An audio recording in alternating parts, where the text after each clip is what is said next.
ओम नमः शिवाय। शिवजी सदा सहाय। ओम नमः शिवाय। गुरुजी सदा सहाय। वायव्य संहिता के पूर्व खंड का अध्याय 28 अग्नि और सोम के स्वरूप का विवेचन तथा जगत की अग्नि शोमात्मकता का प्रतिपादन।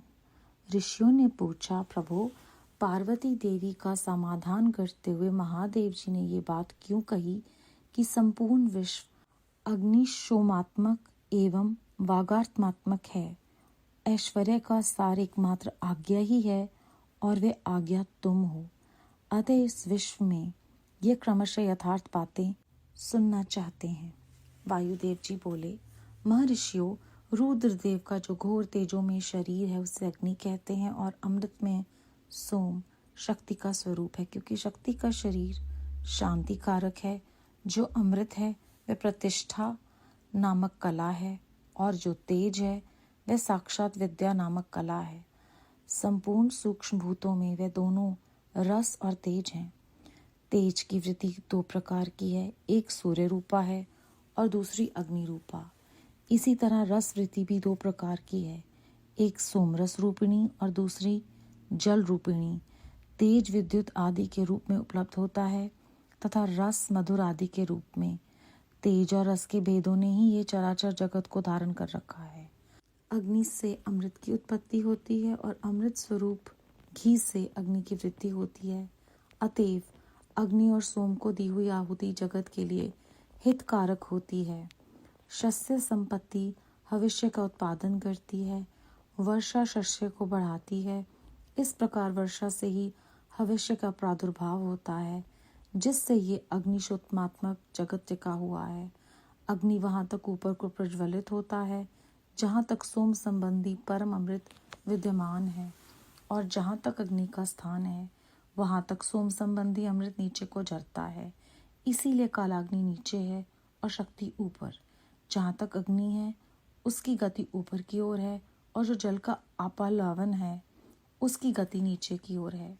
आधार शक्ति ने ही इस ऊर्ध्वगामी कालाग्नि को धारण कर रखा है तथा निम्नगामी सोम शिव शक्ति के आधार पर प्रतिष्ठित है।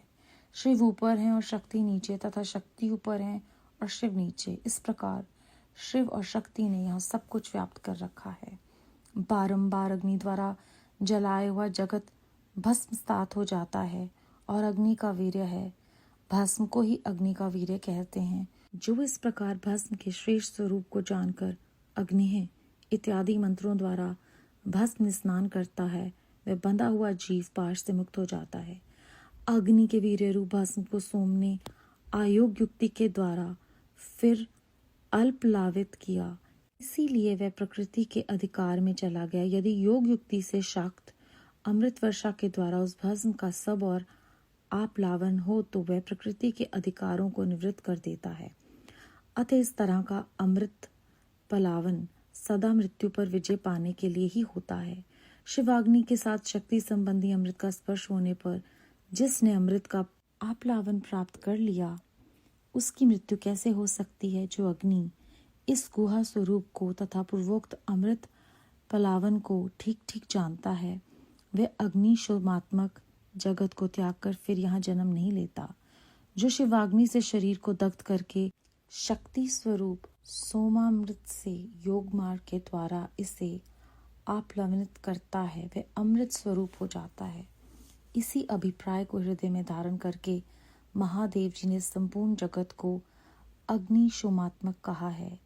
उनका वह कथन सर्वथा उचित है। अध्याय 28 समाप्त। ऋषियों ने पूछा है इस अध्याय में कि किस प्रकार संपूर्ण विश्व जो है वो अग्नि शोमात्मक और वागात्मक है। तो वायुदेव जी बताते हैं कि जो रुद्रदेव हैं उनका शरीर तेजों में है, उसे अग्नि कहते हैं।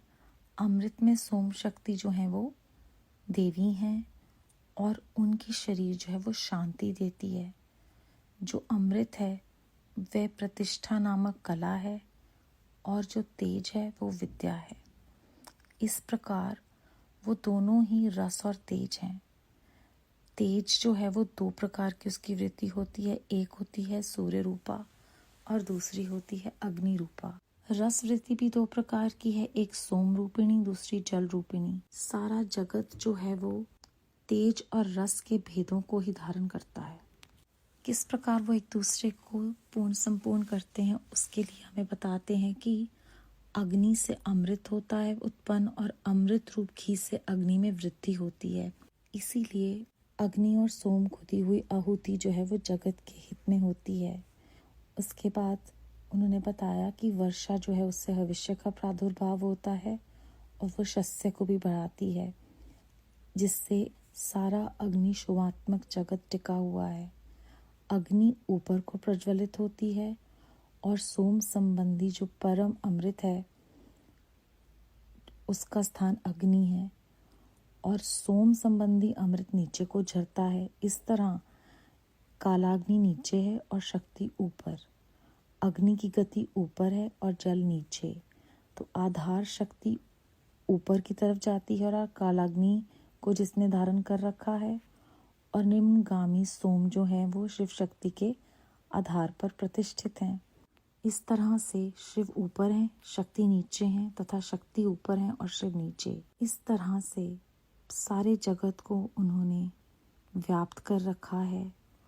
और अग्नि जो है वो वीर्य हैं, भस्म को अग्नि का वीर्य कहते हैं। इस तरह से जो भी भस्म के सबसे श्रेष्ठ स्वरूप को जानकर अग्निह मंत्रों द्वारा स्नान करता है, वो बंधा हुआ जीव पाश से मुक्त हो जाता है।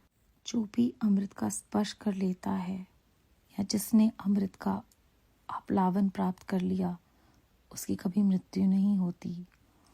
और जो अग्नि के इस स्वरूप को और अमृत पलावन को ठीक ठीक जानता है, वो अग्निशोमात्मक जगत को त्याग कर फिर दोबारा जन्म मरण के चक्कर में नहीं पड़ता।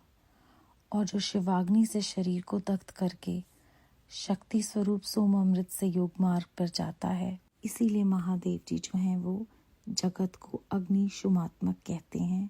और उनका ये जो वचन है, कथन है, वो उचित है, क्योंकि उनके मुख से निकली हुई बात तो सत्य है, केवल सत्य है और कुछ भी नहीं। बेअंत शुक्राना गुरु जी महाराज, बेअंत शुक्राना। ओम नमः शिवाय, शिव जी सदा सहाय। ओम नमः शिवाय, गुरु जी सदा सहाय।